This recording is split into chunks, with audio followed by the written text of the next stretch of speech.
Chapter 10. The People's Justice.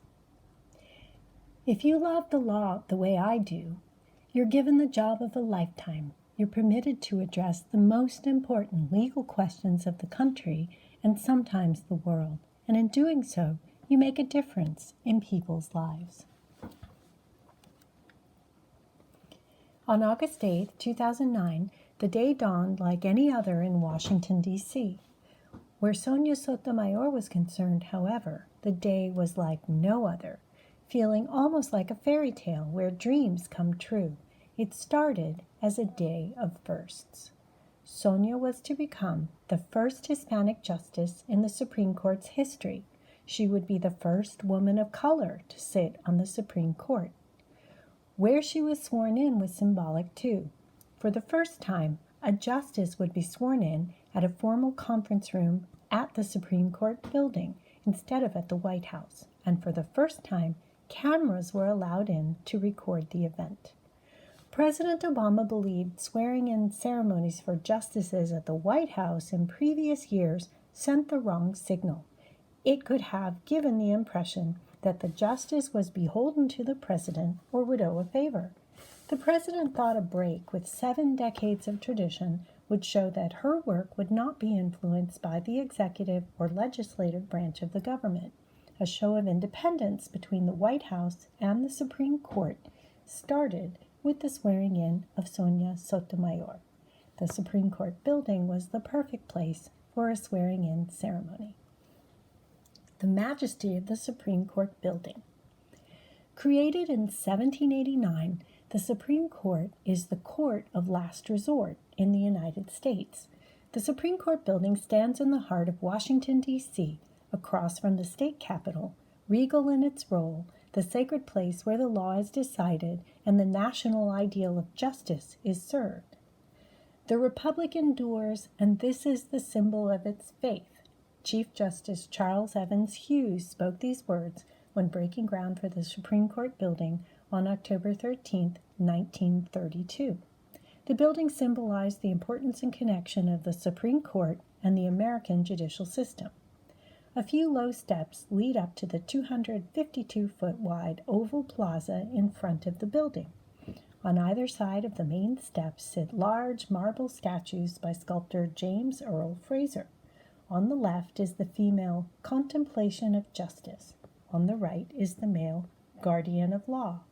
Justice holds sword and scales, and the 3 fates weave the thread of life.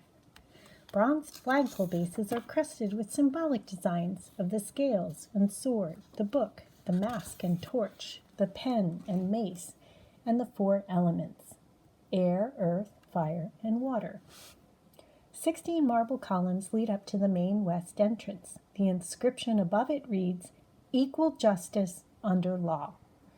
Just above the engraving is a Robert Aitken sculpture of the crowned Lady Liberty, seated on a throne, flanked by figures on either side of her who symbolically represent order and authority. They are there to protect and guard her. On the back, or east entrance of the building, Justice, the Guardian of Liberty, is engraved with figures of famous lawmakers like Moses and Confucius carved above it. The monumental bronze doors at the top of the front steps weigh more than 6 tons each and open into the main corridor known as the Great Hall. Busts of all former Chief Justices are prominently displayed along the side walls. At the east end of the Great Hall, oak doors open into the court chamber. 24 marble columns lead into the main chamber.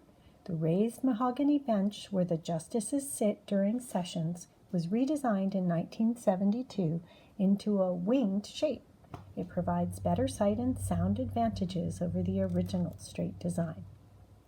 At the left of the bench sits the clerk. Responsible for administering the court dockets and argument calendars, the clerk supervises the admission of attorneys to the Supreme Court bar. To the right of the bench sits the marshal. As the timekeeper of court sessions, the marshal signals with white and red lights how much time a lawyer has left. The attorneys arguing cases before the court position themselves at the tables in front of the bench. When it is their turn to argue, they address the bench from the lectern in the center. Guests, dignitaries, officers of the court, the press, and the public are designated to specific seating areas.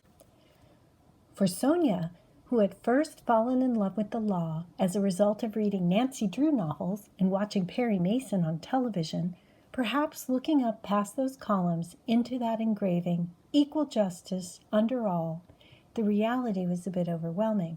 What a journey it had been to make it here. But maybe the power had always been within her. She made it to her new home, to where she was meant to be all along. The oath forever. In what is called the investiture process, the swearing in of a new justice, Sonia was at once elated and overcome with what the moment meant, not only to her, but what it represented to the Hispanic population. The magnitude of the moment didn't escape her. Not one to cry easily, tears escaped her. Sonia walked with pride into the conference room without the need for crutches. Her ankle had completely healed in the time it had taken to go through the long confirmation and interview process. Chief Justice John Roberts cited the oath, and Sonia repeated the solemn words. I, Sonia Sotomayor, do solemnly swear that I will administer justice without respect to persons, and do equal right without respect to persons, and do equal right to the poor and to the rich, and that I will faithfully and impartially discharge and perform all the duties incumbent upon me as the Associate Justice of the Supreme Court of the United States, under the Constitution and laws of the United States, so help me God. Hugs from her mother and brothers, smiles, handshakes, and well wishes from those in the audience overwhelmed her. She beamed. After a few minutes, she and Chief Justice Roberts made their way to the front of the Supreme Court building. Standing in front of the majestic white columns with Lady Liberty looking down upon them, the newest addition to the Supreme Court, Justice Sonia Sotomayor, faced the throng of reporters. Her moment in the spotlight revolved around her being the first Hispanic justice and only the third female justice in the history of the Supreme Court. A Supreme Court Justice Duties. The first case Sonia heard as a Supreme Court justice was Citizens United versus Federal Election Commission, where she dissented from the majority. This case had to do with the rights of corporations in campaign finance. In other early cases on the bench, Sonia went on to vote in favor of protection of affirmative action programs, and she ruled to uphold the Affordable Care Act and to legalize same-sex marriage in Obergefell versus Hodges. Justices have other responsibilities besides hearing and deciding cases. Each justice is assigned to one of 13 federal circuits and can oversee emergency decisions such as setting bond for a defendant, stopping the deportation of an undocumented immigrant, or act on a stay of execution. Since they are also representatives of the United States, justices can also educate the public by meeting with writers, heads of state, and other people in the cultural spotlight. They also read a lot. Reading is the life of a justice, Sonia said. They read briefs, prior Supreme Court cases, and opinions. The justices meet every Friday for conferences to discuss cases and their positions on an issue. The meetings start with Chief Justice John Roberts and are then followed by the other justices in order of seniority. Sonia said she uses the same skills she used as a lawyer to try to persuade others to join her and see things from her perspective. When the Supreme Court takes a case, it's because there is a disagreement among the courts below. It means that the issues are not clear under existing law. All of that lack of clarity is usually around issues that are important to the society, like Obamacare, same-sex marriage, and every decision we make is final. Every time we decide, even when I'm in the majority and I think we're right, you know that there's a loser. There is another side who is going to feel something negative about what has happened, and that makes this job harder. Once we decide, there is no more hope. The process. When the court starts a public session, the justices are announced by the marshal. When the gavel sounds, those in attendance stand. Then the robed justices sit. The traditional chant rings out. The Honorable, the Chief Justice, and the Associate Justices of the Supreme Court of the United States, oyez, oyez, oyez. All persons having business before the Honorable, the Supreme Court of the United States, are admonished to draw near and give their attention, for the court is now sitting. God save the United States and this honorable court. Court is in session from October through June and then breaks for summer, although it seems the justices' work is never done.